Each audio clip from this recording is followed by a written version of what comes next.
রাত তখন গভীর। মিশরের মরুভূমির বুক চিরে বইছে গরম বাতাস। দূরে দাঁড়িয়ে থাকা বিশাল পিরামিডগুলো যেন হাজার বছরের পুরনো কোনো গোপন রহস্য পাহারা দিচ্ছে। আকাশে পূর্ণিমার আলো, আর সেই আলোয় ঝলমল করছে বালির সাগর। 1923 সাল, কায়রোর এক তরুণ ইতিহাস গবেষক ইউসুফ আল হামিদ। ছোটবেলা থেকেই তার বিশ্বাস ছিল মিশরের বালুর নিচে এমন কিছু লুকিয়ে আছে যা পুরো পৃথিবীর ইতিহাস বদলে দিতে পারে। এক রাতে কায়রোর পুরনো বাজারে এক বৃদ্ধ তার হাতে একটি ছেঁড়া মানচিত্র তুলে দেয়। বৃদ্ধ ধীরে ধীরে বলে, এই মানচিত্র তোমাকে এমন এক সমাধির কাছে নিয়ে যাবে যেটার দরজা হাজার বছরেও কেউ খুলতে পারেনি। ইউসুফ অবাক হয়ে জিজ্ঞেস করল, কার সমাধি? বৃদ্ধের চোখে ভয় নেমে এল। ফারাও নেফেররা। এই নাম শুনে চারপাশ যেন হঠাৎ। পরদিন সকালেই ইউসুফ রওনা দিল লুক্সরের মরুভূমির দিকে। তার সঙ্গে ছিল দুইজন, একজন সাহসী অভিযাত্রী হাসান আর একজন রহস্যময় প্রত্নতত্ত্ববিদ লায়লা। তিনজন উট নিয়ে মরুভূমি পার হতে শুরু করল। দিনের বেলায় সূর্যের তাপে বালি যেন আগুন হয়ে উঠছিল। রাত নামলে ঠান্ডা বাতাস হাড় পর্যন্ত কাঁপিয়ে দিচ্ছিল। কিন্তু ইউসুফের চোখে ছিল একটাই স্বপ্ন, হারানো সমাধি খুঁজে বের করা। তৃতীয় রাতের মাথায় তারা পৌঁছালো এক ধ্বংসপ্রাপ্ত মন্দিরের সামনে। মন্দিরের দেয়ালে অদ্ভুত হায়ারোগ্লিফিক লেখা। লায়লা দেয়ালের লেখাগুলো পড়ে হঠাৎ থেমে গেল। এখানে লেখা আছে, যে মৃতদের ঘুম ভাঙাবে, মৃত্যু তাকে অনুসরণ করবে। হাসান হেসে বলল, এগুলো মানুষকে ভয় দেখানোর জন্য লেখা।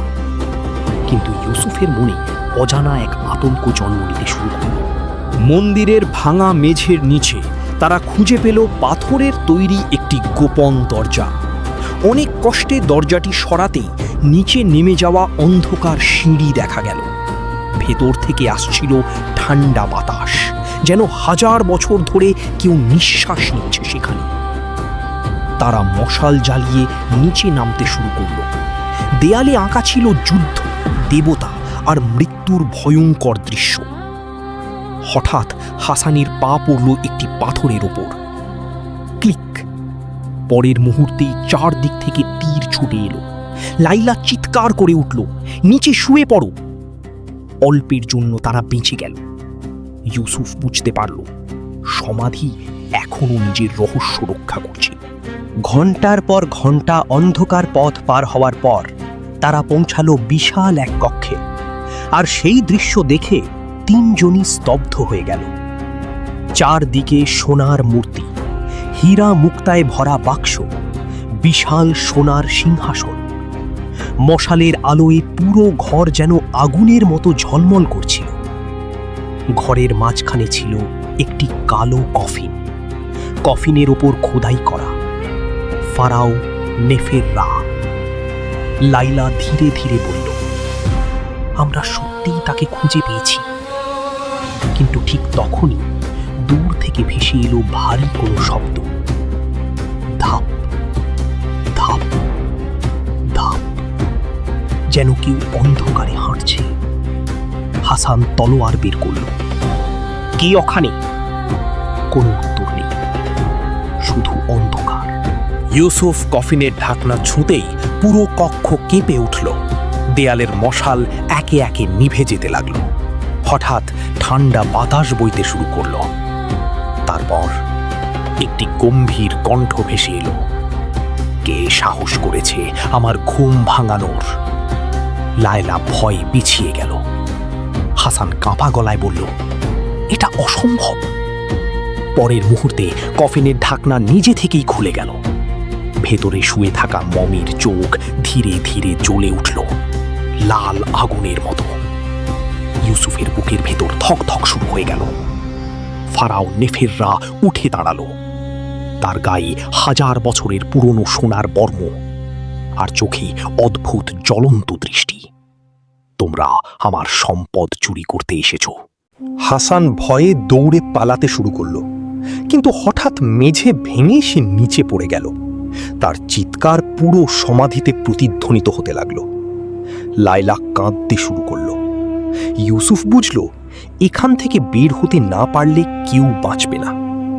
ফারাও ধীরে ধীরে তাদের দিকে এগিয়ে আসছিল। তার প্রতিটি পদক্ষেপে মাটি কাঁপছিল। ইউসুফ হঠাৎ দেয়ালে একটি প্রতীক দেখতে পেল, সূর্যদেব রায়ের চিহ্ন। সে দ্রুত লাইলাকে বলল, এটাই হয়তো বের হওয়ার পথ। দুজন মিলে দেয়ালের পাথর চাপ দিতেই গোপন দরজা খুলে গেল। তারা দৌড়াতে শুরু করলো অন্ধকার সুড়ঙ্গের ভেতর। পেছনে শোনা যাচ্ছিল ফারাওয়ের গর্জন। সুড়ঙ্গের শেষ মাথায় তারা পৌঁছালো এক গোপন লাইব্রেরিতে। সেখানে প্যাপিরাসে লেখা ছিল ভয়ঙ্কর সত্য। ফারাও নেফেররা আসলে নিষ্ঠুর শাসক ছিলেন। তিনি অমর হওয়ার জন্য কালো জাদু ব্যবহার করেছিলেন। নিজের আত্মাকে মৃত্যুর পরও জীবিত রাখার চেষ্টা করেছিলেন, কিন্তু পুরোহিতরা তাকে থামাতে না পেরে জীবন্ত অবস্থায় অভিশপ্ত সমাধিতে বন্দী করে দেয়। লাইলা ধীরে ধীরে বলল, তাহলে সে এখনো বেঁচে আছে। ঠিক তখনই পিছন থেকে ভেসে এলো ভারী শ্বাসের শব্দ। ফারাও তাদের খুঁজে পেয়েছে। সমাধির ভেতর শুরু হলো মৃত্যুর লড়াই। ফারাওয়ের শক্তি মানুষের চেয়ে বহুগুণ বেশি। সে এক আঘাতে পাথরের স্তম্ভ ভেঙে ফেলছিল। ইউসুফ বুঝতে পারল তাকে ধ্বংস করার একটাই উপায়, তার আত্মার পবিত্র তাবিজ ভেঙে ফেলা। তাবিজটি ছিল ফারাওয়ের বুকের উপর, কিন্তু কাছে যাওয়াই অসম্ভব। লাইলা সাহস করে মশাল ছুঁড়ে মারল ফারাওয়ের দিকে। কিছু মুহূর্তের জন্য সে থেমে গেল। সেই সুযোগে ইউসুফ ঝাঁপিয়ে পড়ে তাবিজটি ধরে টান দিল। ফারাও গর্জে উঠল, না! তারপর ক্র্যাক, তাবিজ ভেঙে গেল। পরের মুহূর্তেই পুরো সমাধি কাঁপতে শুরু করল। দেয়াল ভেঙে পড়ছে, আগুন জ্বলছে চারদিকে। ফারাওয়ের দেহ ধীরে ধীরে ধুলোয় পরিণত হতে লাগলো। তার শেষ চিৎকার পুরো মরুভূমিতে প্রতিধ্বনিত হল। ইউসুফ আর লায়লা প্রাণপণে দৌড়ে সমাধি থেকে বেরিয়ে এলো। তারপর বিশাল বিস্ফোরণের শব্দে পুরো সমাধি বালুর নিচে চাপা পড়ে গেল। সকালের সূর্য উঠছিল ধীরে ধীরে। মরুভূমি আবার শান্ত। কিন্তু ইউসুফ জানত, আজ তারা এমন এক সত্য দেখেছে যা পৃথিবী বিশ্বাস করবে না। লায়লা জিজ্ঞেস করল, আমরা কি এই গল্প কাউকে বলবো? ইউসুফ কিছুক্ষণ চুপ থেকে বলল, কিছু রহস্য থাকাই ভালো। দূরে পিরামিডগুলোর ওপর সূর্যের আলো পড়ছিল, আর মনে হচ্ছিল মিশরের বালুর নিচে এখনো লুকিয়ে আছে হাজারো অজানা গল্প, যেগুলো এখনো অপেক্ষা করছে কেউ একজন আবার তাদের খুঁজে বের করবে বলে। সমাপ্ত।